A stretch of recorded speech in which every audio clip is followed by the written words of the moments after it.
Hello everyone, I'm here to show you the Game Boy Color, which is the successor to the original Game Boy and the predecessor of the Game Boy Advance.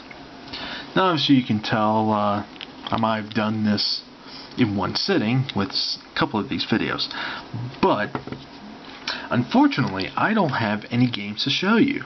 And what I'm noticing right now is that this camera I'm using, while I do like the camera, for some reason this is coming up as blue on my screen here. In actuality it's actually purple. I don't know why it's doing that. It just is. I think I have to adjust the settings. But this is actually a purple one. Unless I'm going colorblind all of a sudden. Anyway, the Game Boy Color came out in 1998. And the Game Boy Color is an interesting generation of Nintendo portable systems because it was kind of it was more of a colored enhancement of the original Game Boy.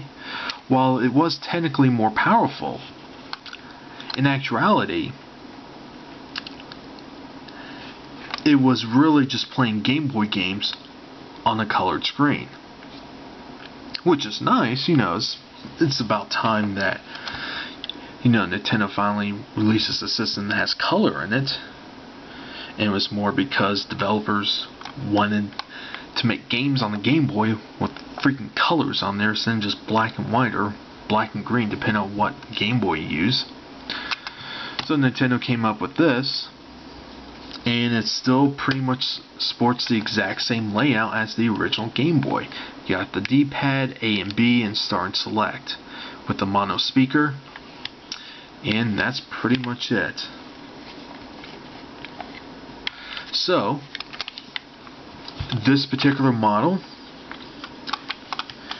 on the side here has a volume dial, an extension port, primarily used for linking up Game Boy Colors together for multiplayer purposes, things like that. On the other side here you got your power switch. And an interesting thing here is that this does have an infrared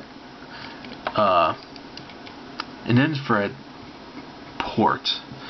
Sorry, I'm having a brain fart. But what's actually kind of cool about this is that you can actually it'll actually wirelessly talk to each other. I don't really know of many games using it, but it is nice that it has that. And obviously here's the battery, the cartridge port. I don't have any Game Boy Color games. I just picked up the system by itself. But it does take 2 AA batteries. And yes, it does have the cover on it, which is pretty rare. And of course on the bottom you got a DC in and headphone jack. But what I could do is just turn on the system and show you that.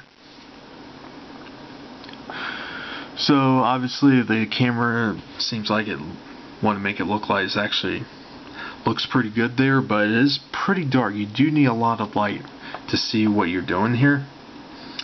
And again, it's just one of those things that it just takes Nintendo a long time for them to finally get something right. But it seems like I'll just, you know, I won't just start babbling on. The Game Boy Color, for what it was a really good system. You know, there were really good games for it.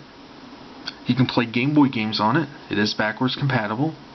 And there you got little color enhancements when you do play Game Boy games on the Game Boy Color, which is actually kind of cool. So that's the look at the Game Boy Color. Like always, have a good one.